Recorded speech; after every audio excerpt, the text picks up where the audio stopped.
cryptic codes, threatening notes, romantic rendezvous gone wrong. Not every murder gets solved.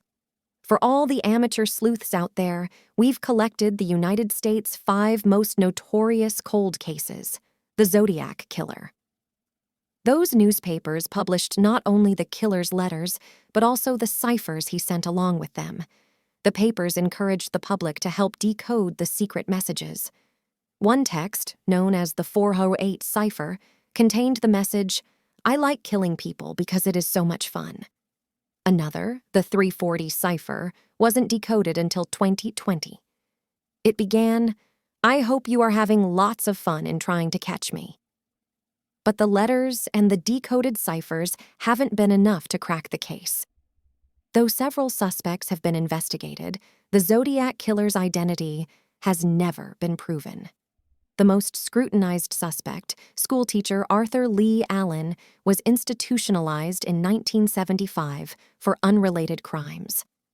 And when we consider the theories that the killer was active before 1968 and well into the 80s, we have to admit that we don't even know for sure how many people he killed.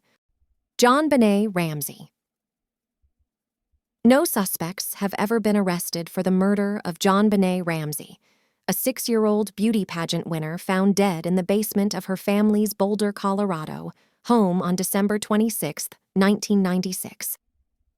Early that morning, JonBenet's mother, Patsy, had called 911 and stated that her daughter was missing and that a ransom note found in the house demanded $118,000 for her return. A few hours later, though, the family and the police discovered that JonBenet had never actually left the house. When prompted to conduct a second search of the house, her father, John, found her body in the basement. She'd been bound and gagged and killed with a blow to the head and a garrote fashioned from one of Patsy's paintbrushes and a length of cord. Investigators later revealed that JonBenet had also been sexually assaulted. Suspects soon emerged, including a random intruder, a family friend who had dressed as Santa Claus for the Ramseys' Christmas parties, JonBenet's parents, and her 9-year-old brother, Berkey. One reason the case remains in the public imagination is that much of the investigation was bungled. Soon after the police first arrived at the Ramsey home, before it could be thoroughly combed for physical evidence, friends of the Ramseys arrived to show support for the family, and the police allowed them to traverse the house freely. Some of the friends even helped Patsy clean the kitchen. If conclusive physical evidence had existed, it was almost immediately destroyed. The Black Dahlia. On January 15, 1947, 22-year-old was found dead in residential Los Angeles. Her body was so mutilated that the woman who discovered it, a mother on a walk with her young daughter, thought she had stumbled upon a mannequin. The case was an immediate sensation. Short was soon nicknamed the Black Dahlia, in reference to her alleged penchant for sheer black dresses, and to the 1946 film noir The Blue Dahlia, which featured the murder of an unfaithful housewife. Short was characterized as a flighty party girl with a record of underage drinking. Apparently, developing a catalog of a young woman's exploits was more exciting than mourning her loss. Letters the alleged killer sent to the police only exacerbated the media frenzy. Ever since Short's murder was deemed a cold case, amateur sleuths have presented their own solutions. One former police detective publicly of the murder, inspiring the TV miniseries I Am the Night. A British researcher suggested that California police had, but because most of the physical evidence in the case has been lost to time and police mishandling, and because most of the key players are now deceased, no theory is likely to ever be proved beyond a reasonable doubt. The Hall Mills Murders. The murders of a pastor and a choir singer on a makeshift lover's lane shocked a small town and brought forth rampant accusations, inconsistent witness testimony, and more than one false confession. The year was 1922, and New Brunswick, New Jersey, Minister Edward Wheeler Hall was having an extramarital affair with a member of his congregation, the also married Eleanor Mills. On September 14th, the two left their respective family homes to meet each other.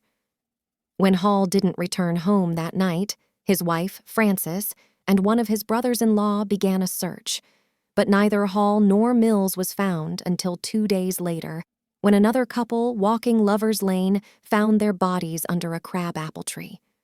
Hall had been shot once through the head, but Mills's body had been brutalized. She had been shot in the face 3 times, and her throat had been slashed so deeply that she had nearly been decapitated. Later, an autopsy revealed that her tongue and larynx had been cut out. After they were killed, the couple's bodies had been arranged in a near embrace. The case was clearly personal, though Hall and Mills's affair had apparently been common knowledge around town.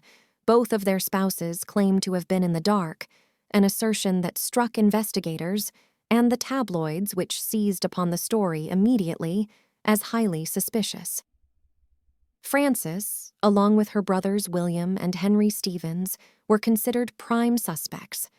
But try as it might, the prosecution could find no evidence to convict the siblings. Witness statements kept changing, likely influenced by the press coverage. Attention seekers kept confessing to the murders, and physical evidence was destroyed when sightseers trampled the crime scene, looking for souvenirs. As a result, Edward and Eleanor's murders were never solved. Lizzie Borden. The famous rhyme makes it seem as if there has never been any doubt as to whether Lizzie Borden killed her father and stepmother on August 4, 1892. Officially, though, the identity of the murderer remains a mystery.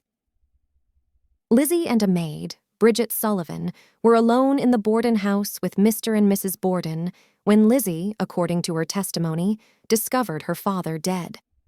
He had been repeatedly struck in the head with a blunt instrument. Upstairs, she found the body of her stepmother. Initially, the evidence against Lizzie looked damning. She had recently attempted to purchase prussic acid, a poison, and was alleged to have burned a dress in the stove. What's more, Sullivan, her suspected accomplice, was seen on the evening of August 4th carrying a parcel out of the house. But at Lizzie's trial in 1893, the court determined that all that evidence was merely circumstantial. Lizzie wasn't convicted, and no other suspects were ever arrested.